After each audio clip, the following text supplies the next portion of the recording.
Good morning, advertising class. So for this morning, we're going to discuss the last chapter of our course, which is the advertising organization and its legal environment. Let me share it with you, our presentation for today.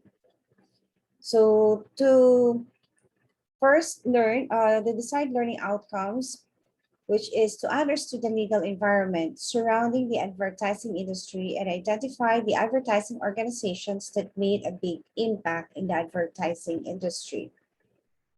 And what are the topics that we're going to discuss for the entire chapter?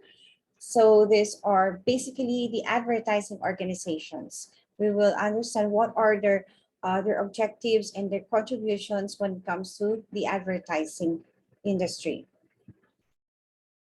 So let's first discuss the advertising organizations.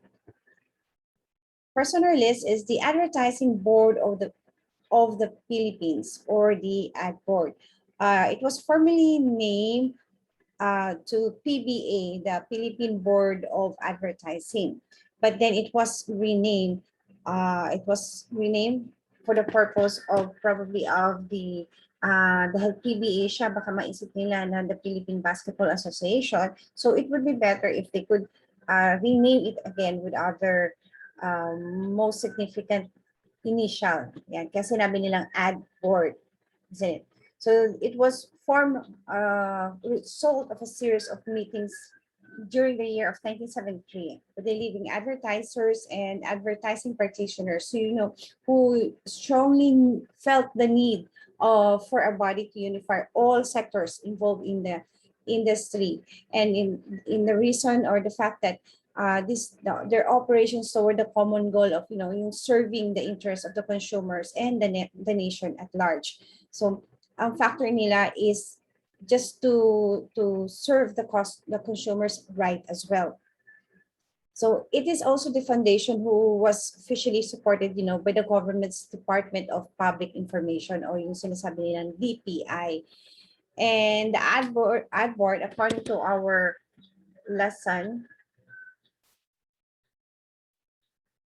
is the umbrella organization of the advertising industry.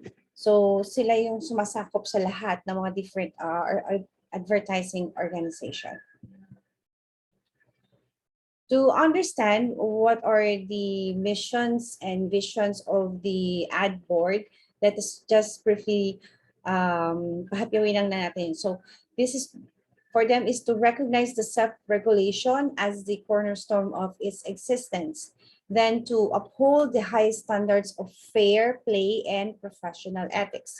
As we all know, some of the advertising agency doesn't follow the rules, so it would be beneficial as well para makasunod lahat, to the high standard ng ad board. And then to foster harmony among members. As we all know, na lahat ng agency, they should be a member of this. So if either there is a stiff competition with each members, at least binabalance ng ad board. Okay. Then to safeguard the interest of customers through the truthful and responsible advertising. And to be fair, na lahat naman din ng policies ng bawat advertising agency ay sang-ayon din sa ad board missions na ito, which is to safeguard the consumers. You will give the right information, kaya sinabi yung truthful, and then the responsible advertising. And the other one is to create the environment where world-class advertising flourishes. O, di ba? Ganda.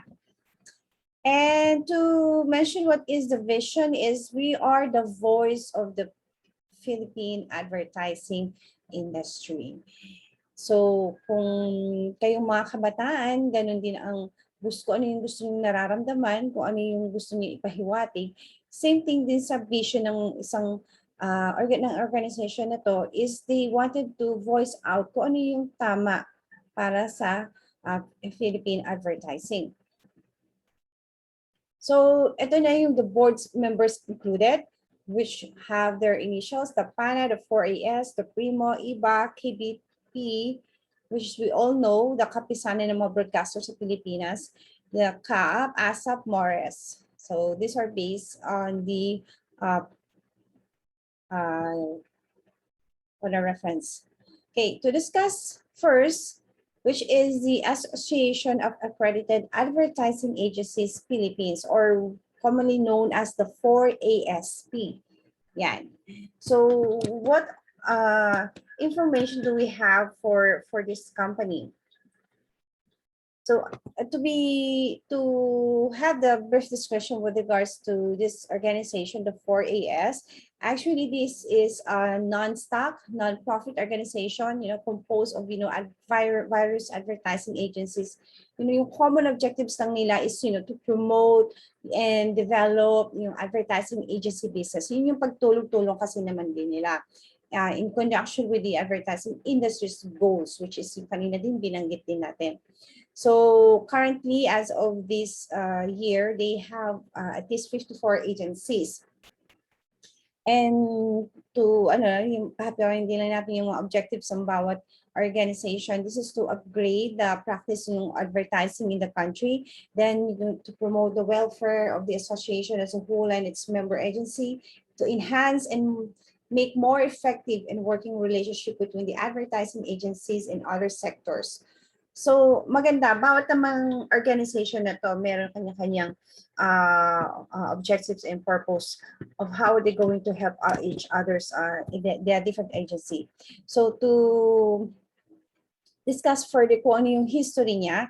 So on July 6, 1977, the advertising agency, or namely Association of Philippine Advertising Agencies, or the APAA, and nalapian ng mga advertising practitioner na Pilipino, Tagalog na Tagalog siya, no? Na sa ikuunlad ng sambayanan o lapis, which is more very, di ba, very friendly na basahin na lang yung lapis, merge into a single body. So they call it the Association Accredited Advertising Agency Philippines, which is very, mas madaling tandaan ng 4ASP.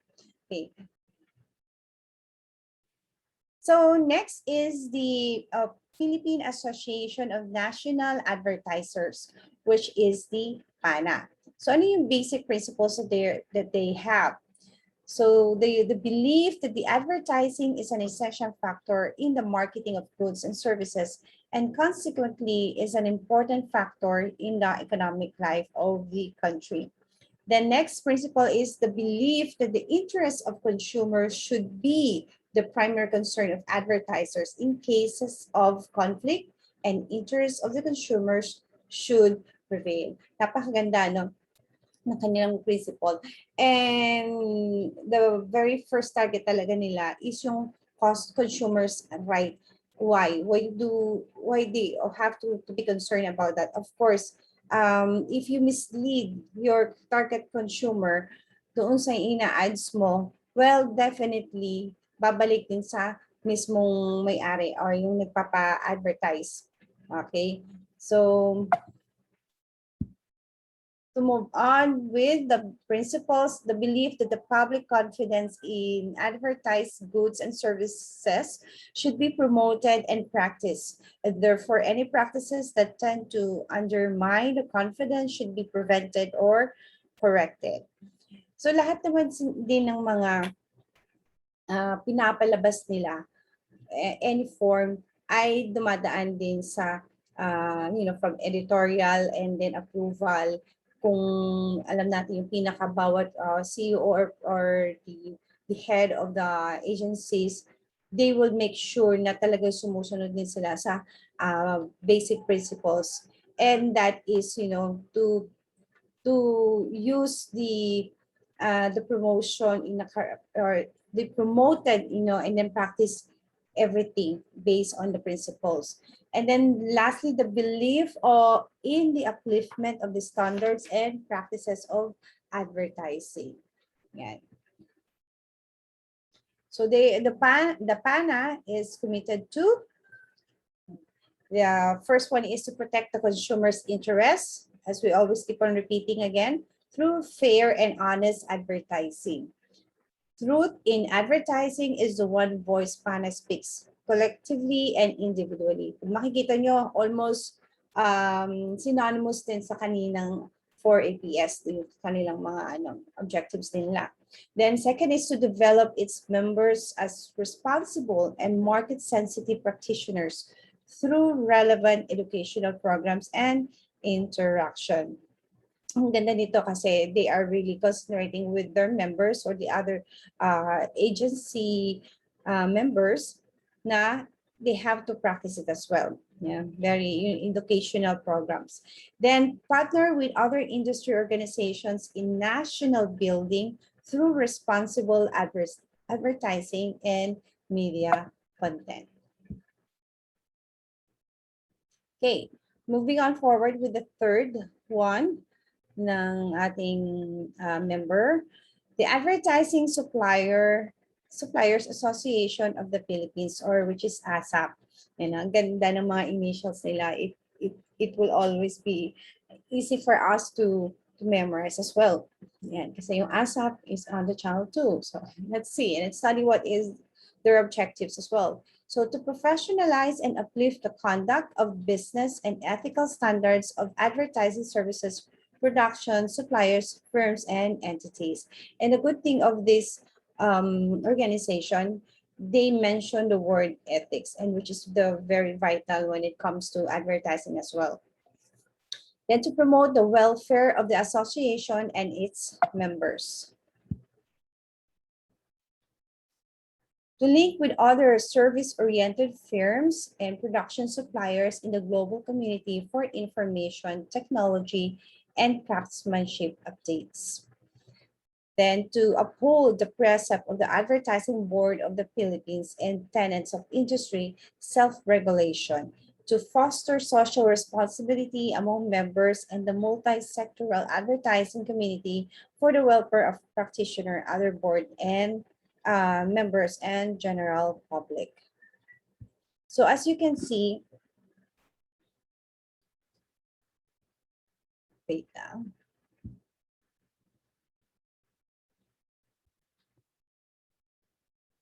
All right. So as you can see, guys, that the objectives of the PANA or the ASAP, the good thing of this objective is, this is to directly to promote the interest of the advertising services production suppliers, and as well as the the welfare of the advertising industry, as well as the general public. So yun lang naman din yung general target nila. Okay. Let's now moving on with our next organization, okay, which is the United Print Media, or the UPMG. So the member publications and official representatives, which are included on the list that we have here. So the ABS-CBN Publishing, the Liwayway Publishing, Malaya, Manila Bulletin Publishing, Manila Times Publishing, Philippine Daily Inquirer, Filipino Star ngayon, the Philippine Star, Women's Home Companion, Mr. and Mrs. Publishing, Business World. So, and this one naman dun sa printing. Okay, lastly, let's also discuss as of today's topic, which is the kapisanan ng mga broadcasters sa Pilipinas. Ito, alam natin because we are watching the television at laging ina-ads din nila yan, di ba? So the KBP is a trade organization, was conceived to work for the solution of the problems, besetting the industry. So it strictly enforced programming and advertising practices. So lahat ng pinapalabas din nila sa television, dumadaan talaga din sa kanila.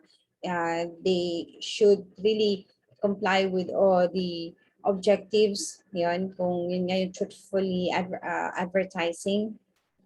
So, once they have to to show it everywhere, either in the radio or in the television, at least they know that tama yung mga every words and every information, the details of the the advertising ay tama siya.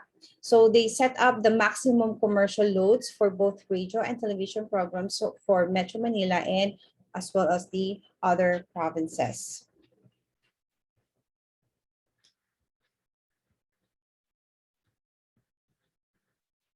Okay, so that would be for today when it regarding the advertising organization. So for the next week, we will finish and tackle the other issues with the other organization, which is the CAAP, the IBA, and the OAAP, and discuss more on the Senate Bill 1740, or which is an act regulating the placement of billboard signs. So we discussed it from the last topic or last chapter. Probably this will help you to know kung ano yung regulations natin when it comes to posting of billboards. So then that will be our topic, and please prepare as well for a quiz for next week, because on the third week will be your final examination. Okay, thank you and have a nice day.